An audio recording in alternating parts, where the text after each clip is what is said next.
Howdy. Today, we're going to be talking about training your dog to sit. Now, this is nothing new to us. We have been training dogs for thousands of years, 14,000 to be exact. The great nation of Egypt used disciplinary training to make their dogs great at guarding and hunting. Now, while disciplinary training is a great way to make your dog do something, it also has some bad side effects, such as aggression and attacks, which is why we're going to talk about training called positive reinforcement. Now, the first step of this training method is choosing the right environment. Dogs are very sensory creatures, which means um, this means that their senses can often be their downfall during training.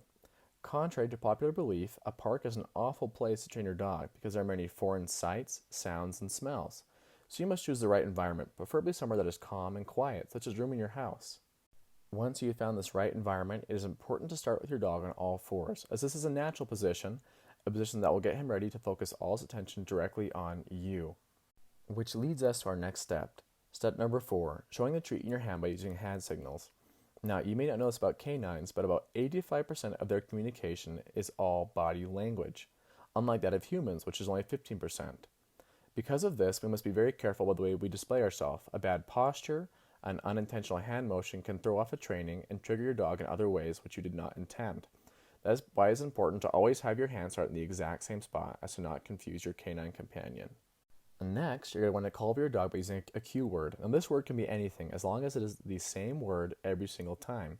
While only 15% of dog communication is vocal, this is still a very, very important part, as that 15% can bring desired or unintended consequences. Your keyword can be anything you want. It can be Abraham Lincoln, George Washington, or sit. In this instance, I'm going to use the example of sit. So I'm going to call my dog over. Let's say his name is Rex. Rex, come, sit. Now for step 6, we're going to return back to that body language part again. As I said earlier, it is very essential to have your body be the exact same manner every single time you perform the trick.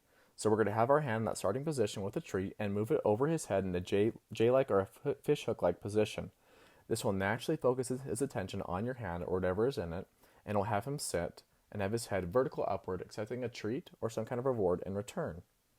Now, after your dog is sat, it is time to give him a treat and praise him. Now, this praise can come in many different forms. It can be scratches, cuddles, whatever you find fit, and whatever your dog likes. Now, this is very important as it will connect the cerebral cortex of your dog with serotonin in its brain, triggering a response that will give him a positive message of what he will receive after he sits. Now, we're going to want to repeat all these steps about once or twice over the period of 15 minutes a day. Now, 15 minutes a day for 30 days a month. And that is a perfect amount, according to Wurgen van Schrukenbachen, a South African scientist in the 1980s who performed this exact same experiment with lions, except he used a bell and some meat. Every single time that the lions were given meat, they would hear the ring of the bell, which would trigger salivatory glands in their mouths and would give them the response of joy. He did this for 15 minutes a day for 30 days, and then came back 6 months later and tried it again, and the lions still responded in the exact same manner. So he figured out that the perfect amount of time was 30 days for just 15 minutes a day, and your dog will never ever forget this. That is our guarantee according to our poster and according to the facts gathered by our team. We hope you enjoyed this presentation and have a wonderful day.